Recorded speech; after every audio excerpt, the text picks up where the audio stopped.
Okay, today I'm out here in my bird's room, and I want to do a project making a two-sided coin ring. I have this coin here.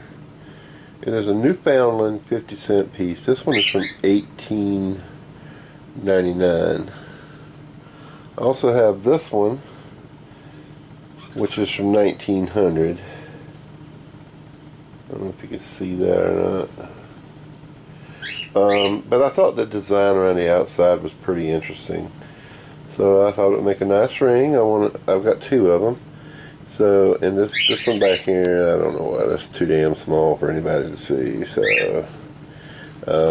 doesn't have any really special designs. You can't do anything with it. Maybe a necklace or something. But this is what the front of them looks like. This one has more detail than this one. You can see this one has absolutely no detail. So I'm going to use this one. Say this one for another project.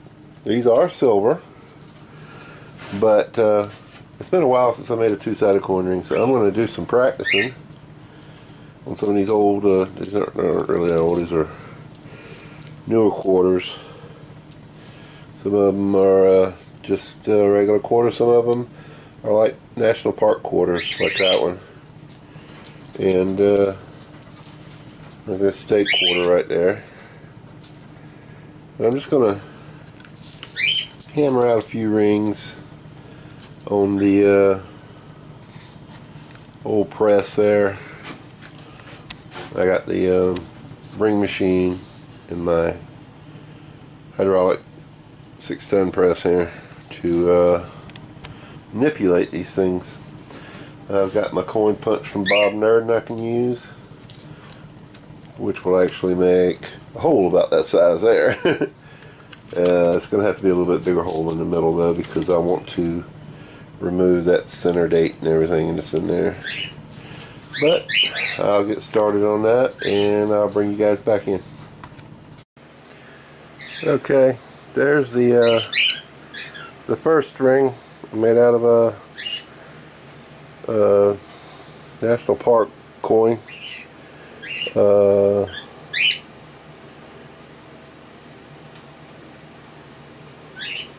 Can't read what that says. Bombay hoops. This is a bird, and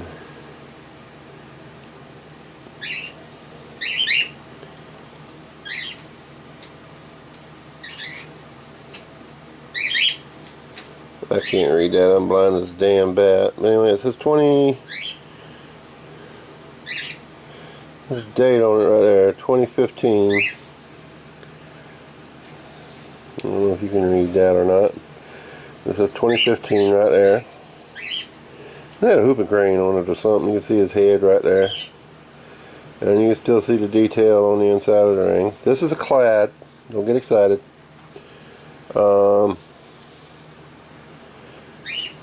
And it says $quarter on the inside right there.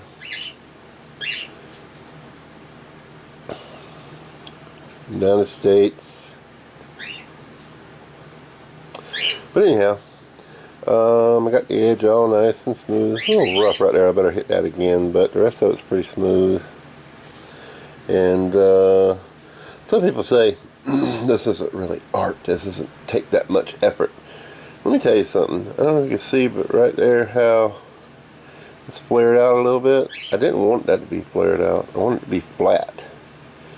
And it kind of got lopsided like that. And I didn't like that, and I had to straighten it out. That's why I'm practicing.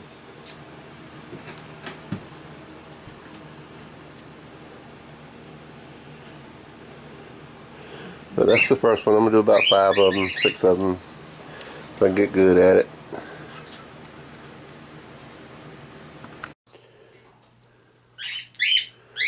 Well, here's 4 of 5 rings that I made, and Debbie has the other one. I made 4 yesterday, 3 at one time. I got in a hurry on one of them and I split the side of it. and so it ain't no good. But they're not too bad. Just a little not quite the shape I wanted them. Sorry about the birds. It's early and they're like, I want to talk, I want you to talk to me, and all that crap. But anyway, I can't see a damn coin. One of them is a steak quarter, I think. But anyway.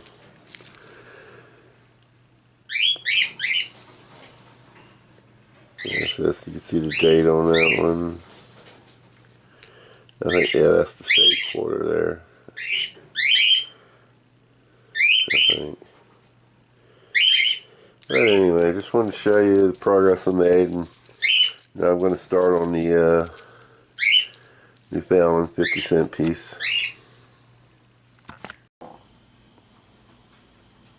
Okay, today I'm going to start on the Newfoundland 50-cent piece. I've got it in the punch. It was a little loose, so I stuck a little piece of paper in there. I mean, this is made for an American 50-cent piece, not a Newfoundland 50-cent piece. So that'll help hold it centered. And then I'm going to put it on a press and punch it. I can keep it in there until I get it together.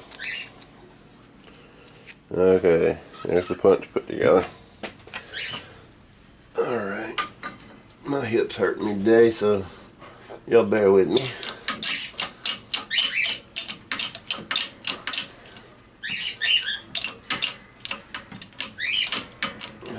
Guess what? I done missed it already. I'm not looking, I'm just feeling.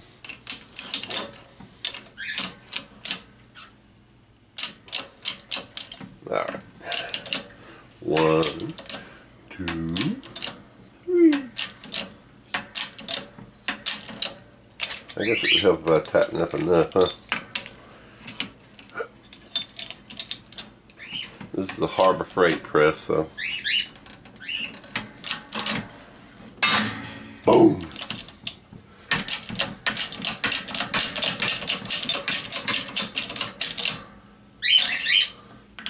I just figured since I didn't give you much detail on the practice range that I would give you a little bit more detail on this one. And hopefully I won't mess it up. Okay, that'll be a piece of scrap silver there.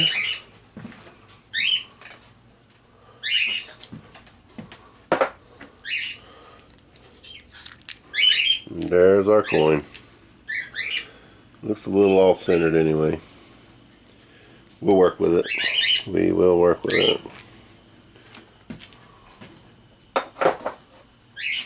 Okay. I'm going to use the doming block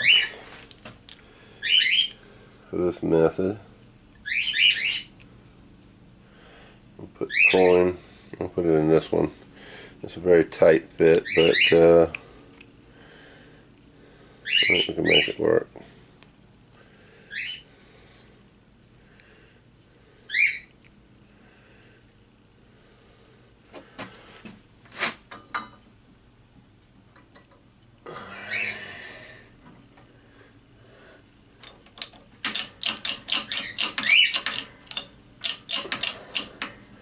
And what I put on there was a steel ball bearing.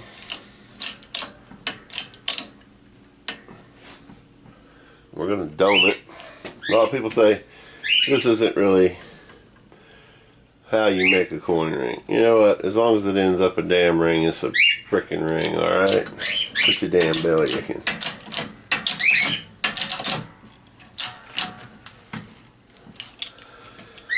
Okay, get that part pushed down. Woo! Sound like Ric Flair there, doesn't it?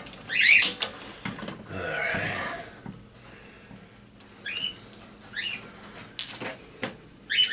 It's domed out.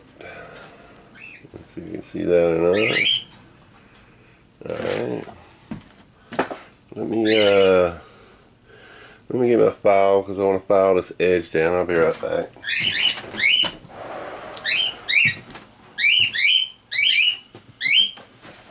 People have moved my stuff. I'll be right back. Okay. I got my file. I'm going to file that edge because if you don't keep this edge filed right here, it will split. And you don't want to go too aggressively with it or it will split also. So we're just going to file it down, and what I want to do is I want to try and make this hole at least big enough to fit on the end of my mandrel, which is almost that big now, as you can see. Okay. And I'll probably tap it on there. With the quarters, I had to break out the Dremel and sand out the middles pretty good.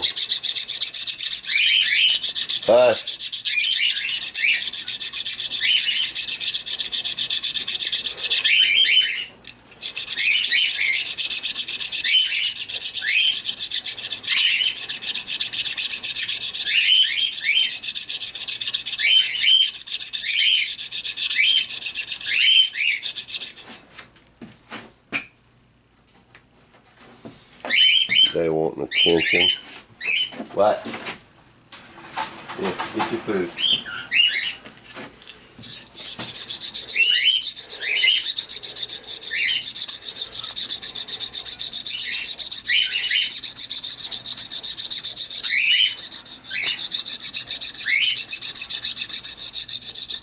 And I'm rotating it as I'm filing it, trying to keep it even. Yes, my file is rusty. I don't use it that much, so I don't care.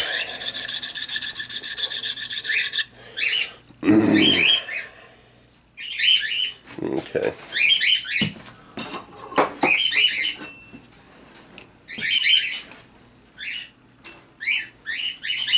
Okay, now what I'm going to do is I'm going to force it on the mandrel.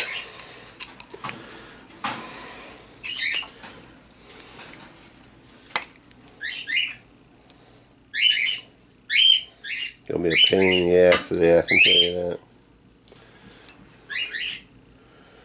Okay, got one. Okay. Didn't take much. And what you want to do is you're going to take it and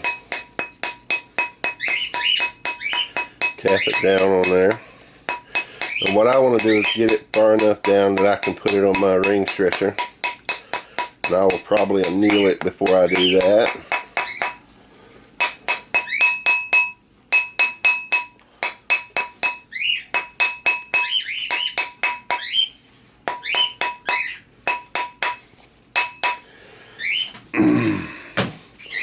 Now at this point you could probably take a piece of PVC and drive it down, but if you take your time you can stretch it out. And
I know, this is boring as hell.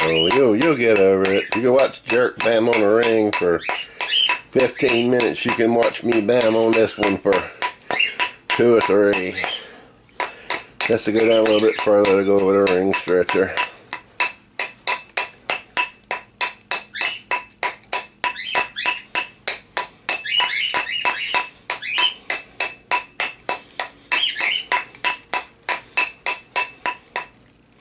Alright, I'll spare you the rest. I'm going to take the press down and bring in the ring stretcher anyway.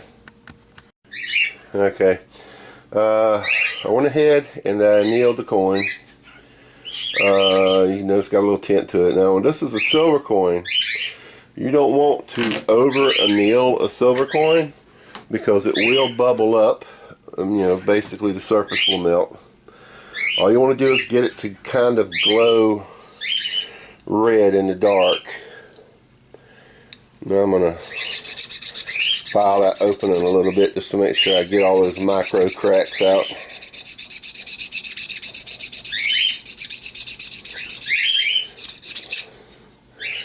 Just make sure you don't overheat it when you're annealing it.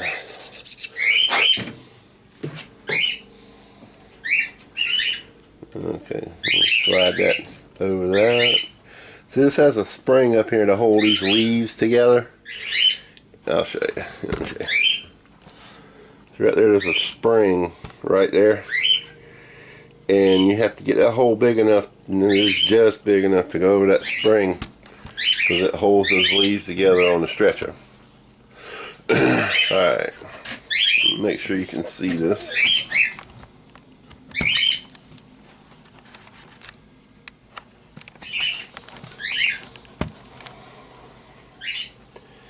Okay. Now what we want to do, we're going to pick up on the handle and we're going to stretch it a little bit at a time.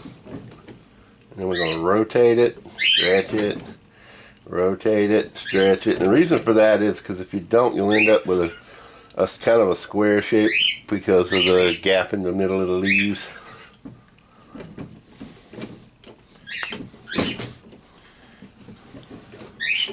And you notice it'll get bigger and bigger and bigger and bigger every time you do it. And you want to be careful not to go nuts. You want to stop, check it, and hit it with the file again.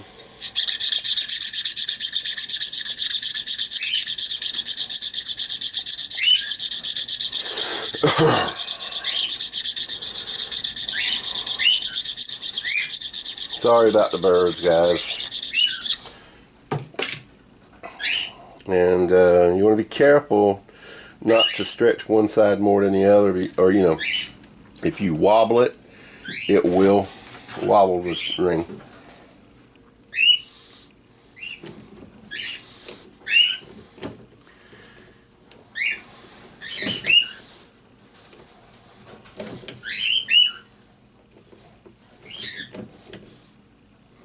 What you want to do is you want to get it down the thicker edge. You want to get it down small enough to fit inside your ring shrinker or your doming block. You can use your doming block if you want. Alright, let's see what it looks like. It's stretched out pretty good. So let me file that again.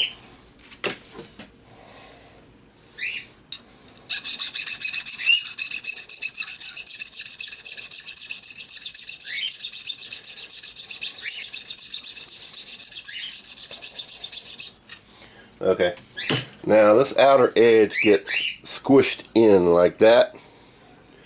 So, you know, right there it gets squished in. So you want to anneal it 2 or 3 times so that it'll give, because otherwise you're just stretching the outside, I mean, you know, the middle part out, and that'll cause it to tear. You want this here to shrink in a little too. So I'm going to anneal that again and continue stretching it. I'll be right back. Alright, I'm back. I annealed it again. And one good thing about silver is, you see it looks kind of white and ashy. When you heat a clad coin, it turns black. So, that's a good thing. Alright, let's continue stretching this a little bit.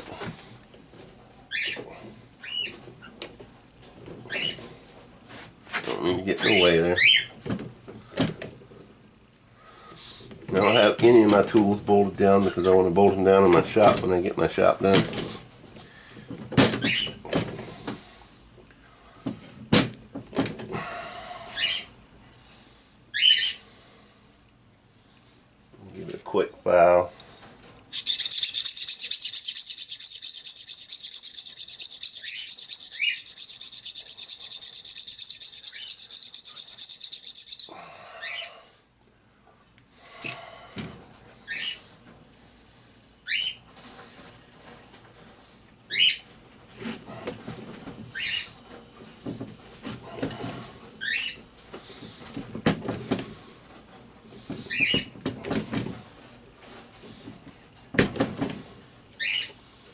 Okay. I've taken it about that far on the ring stretcher there. I'm going to put it on the mandrel and tap on it a little bit. Try and bring that fat side down some because I don't want to get it too big. You know, I want it to be smaller than it is right now.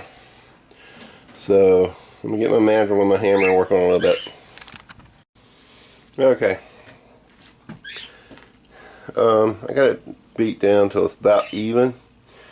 Now I'm going to press the thicker side in some to match the thinner side. See the thinner side? I'm going to press that side in to match it. I would use my ring press, but this is bigger than the hole that's on my ring press, so on that note, I'm going to use my 6-ton press here, and I'm going to use the doming block. And what I'll do is I'll put it in here, and I'm going to use this. Let me get you where you can see what I'm doing here.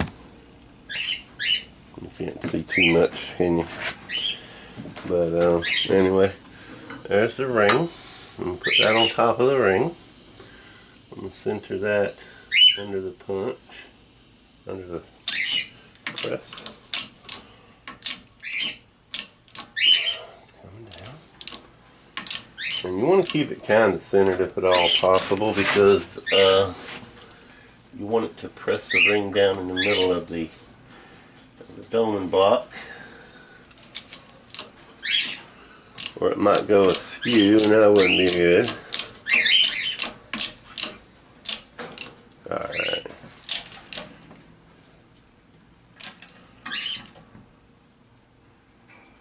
And hopefully it don't go all wishy-washy on you.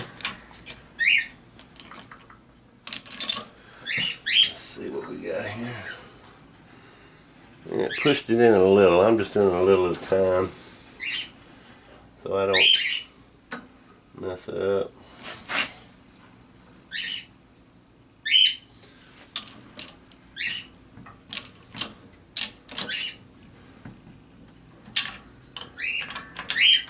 I think the best jack in the world.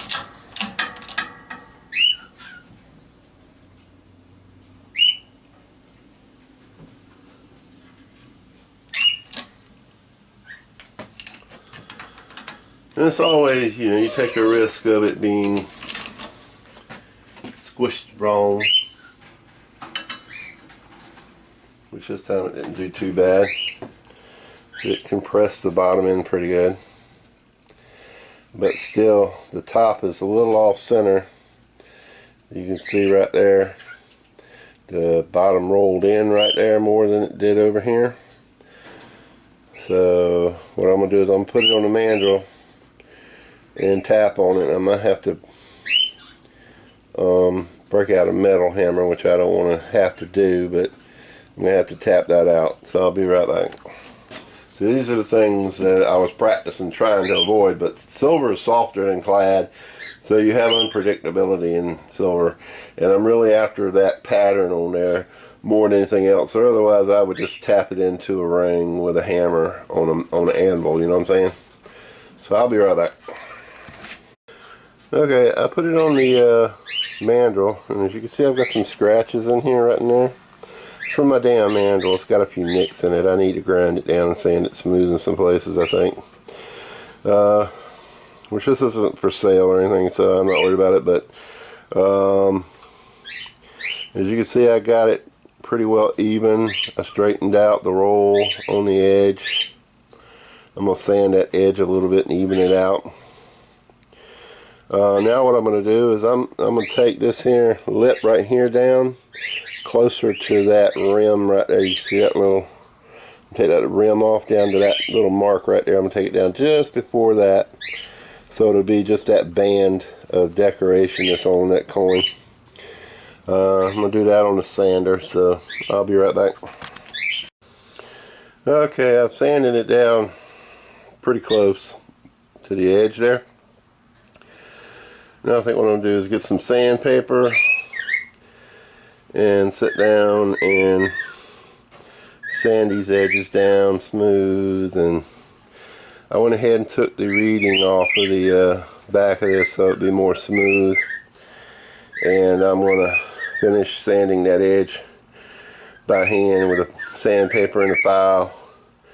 Make it look as good as I can get it before I polish it. I'll show it to you when I'm done. Okay folks, I've got the edges all polished down. It's got a satin finish to it, which I kind of like. I'm debating whether I want to dry polish it and keep some of that detail in there, or see if I can find my liver of sulfur and give it a good stain, then brush it with some steel wool. The inside's kind of scratched up, which I'm not too worried about the detail on the inside. It wasn't that great to begin with, but I really like the outside of this ring. I think I'm gonna dry polish it and see how it looks. I'm gonna hit it with a Dremel. I'll show you when I'm done. Okay, there you have it. Yeah, it's beautiful, I think. I mean, it ain't exactly the shape I wanted. It has a few scratches on the inside. Yeah, just polished up nice.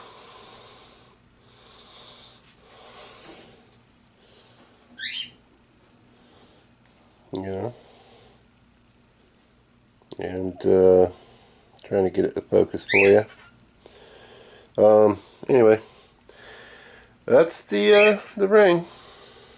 So I tried to show you a little bit more detail in my process of what I do. I mean, you know, you polish it, you beat on it a little bit, but mainly, you know, I was using the punch in, the press, and the doming block, and you know, the mandrel a little bit with the nylon hammer. I didn't really use a steel hammer on it at all.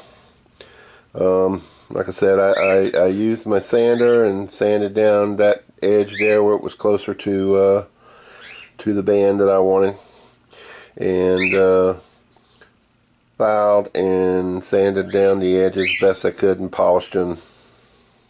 And then I dry polished the whole ring.